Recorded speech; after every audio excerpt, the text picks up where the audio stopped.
Hi, and welcome to, I was going to say the last reflection for 2020, but by the time you watch this, it will be 2021. So, a very happy new year to you all. It's been an interesting year.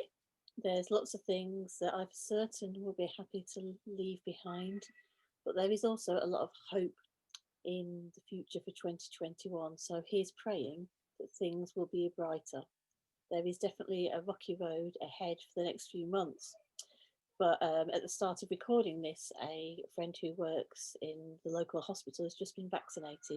So that's really, really great news. Our reflection today is based on Epiphany. And although it's only the 3rd of January, it is the closest Sunday to Epiphany.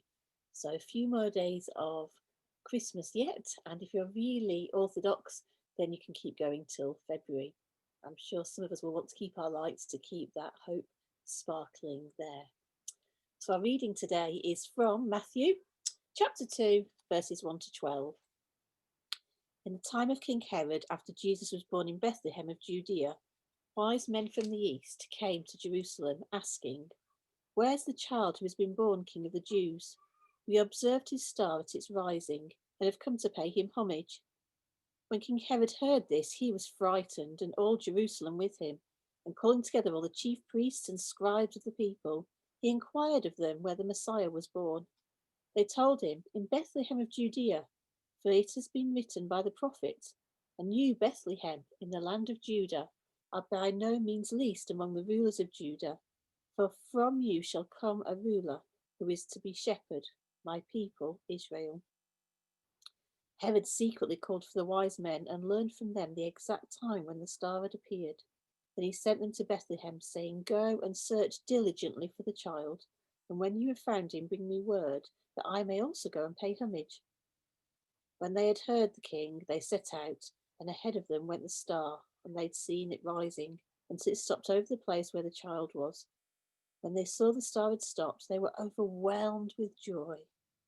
On entering their house, they saw the child with Mary his mother, and knelt down and paid him homage. Then opening their treasure chest, they offered him gifts of gold, frankincense, and myrrh. And having been warned in a dream not to return to Herod, they left for their own country by another road. This is the word of the Lord. So Christmas Day has come, and the new year. And if we're honest, we'll probably have to admit, for most of us, if not all of us, we're feeling a bit out of sorts. I don't think many people in the UK celebrated Christmas as they may have expected to or even wanted to.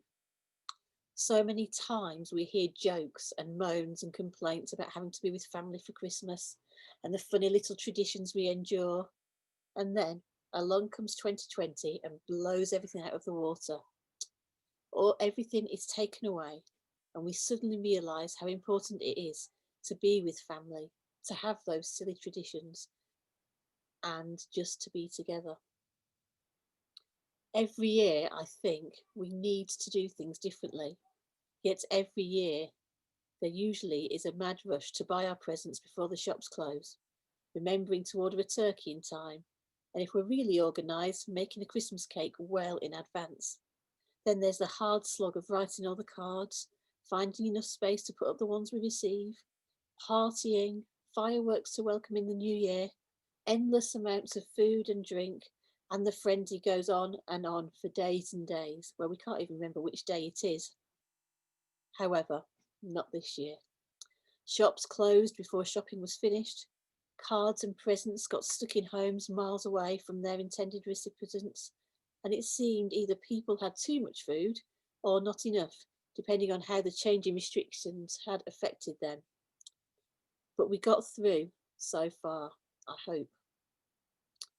And now we come to celebrate the Feast of Epiphany. And for a moment, we pause. Before the decorations get taken down, if they haven't been already, we pause. Before we work out a new norm in this next phase of COVID restrictions, we pause. I do love Epiphany. It's a really ancient festival, and its celebration is even older in the life of the church and Christmas. If the meaning of Christmas, I mean the deep down meaning, not the frenzy and rush and materialism, but rather God's gift to us of his Son Jesus Christ, born in a manger in Bethlehem, if that meaning of Christmas is about what God gives us, then Epiphany is about what we give God. It's about our response to the gift of Jesus. A bit like the thank you cards we send, or rather, make the children send after Christmas.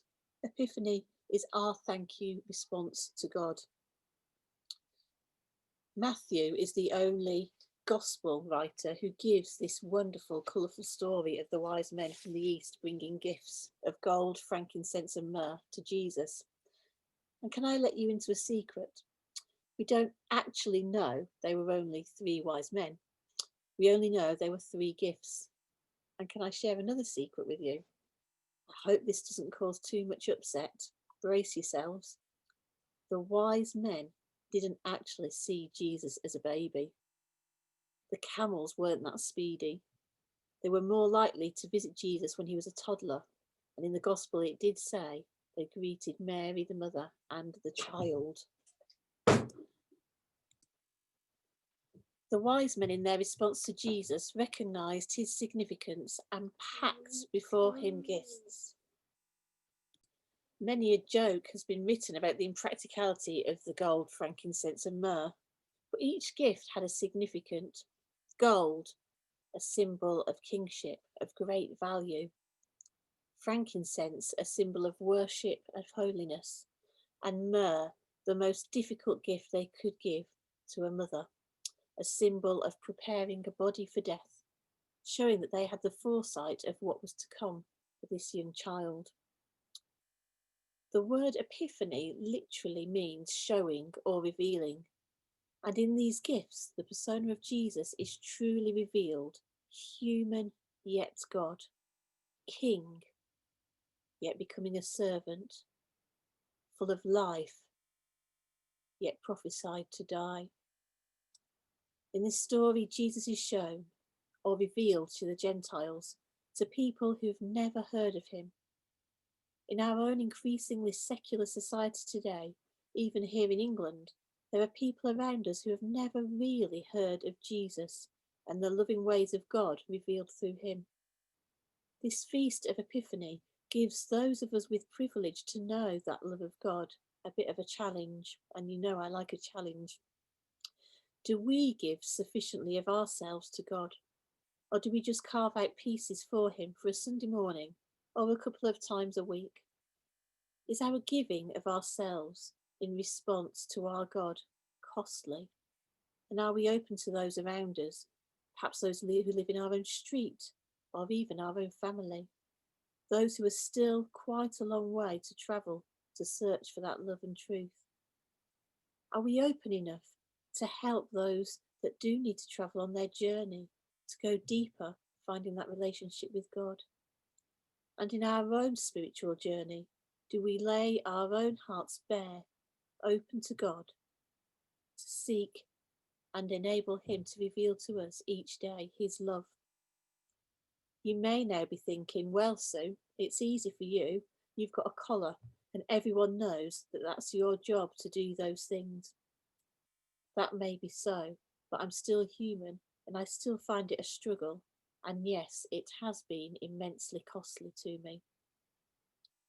As we enter the delights and privileges of this Epiphany season, for it is a season, not just a day, let us reflect and ponder ever more deeply on the mystery of Jesus incarnate, God made man, born as one of us, and endeavour to open to God's gifts, revealed to us in Jesus, and to share those gifts with our fellow travellers on the way. This Christmas season, with everything that's been stripped away, I for one have been reminded afresh of what's important. One thing I love to do is to show people I care, to give gifts. It's in the giving and not the receiving that's important to me. And somebody behind me quite likes gifts too, don't you, Elijah? Yet when we were sat around the tree at Christmas, Daniel, being as thoughtful as ever, said to me, "Mummy, You don't have as many gifts as I have. Would you like some of mine? And I was able to share with him that as lovely as presents are, excessive amounts are not necessary. It's not the presents that are important, but it is the receiving and the giving. And once all that is taken away, once we get rid of the turkey and the tinsel and the wrapping paper, what are we left with? It's the baby that transformed the world. During our crib service, I said to the children that the gift of Jesus was even greater than gold. They were quite aghast at that. And then I said it was even greater than a PlayStation 5, and they could not believe it. Jesus is the best gift ever. This tier 4 has given plenty of time for us to watch lots of Christmas movies, and this quote really struck me as a significant one, especially this year. Maybe Christmas, he thought, doesn't come from a store, but maybe Christmas perhaps means a little bit more. Dr. Seuss was very wise. So I pray that this season we manage to reflect on what's important, not gifts or parties, not but people, not food and drink, but how we treat each other.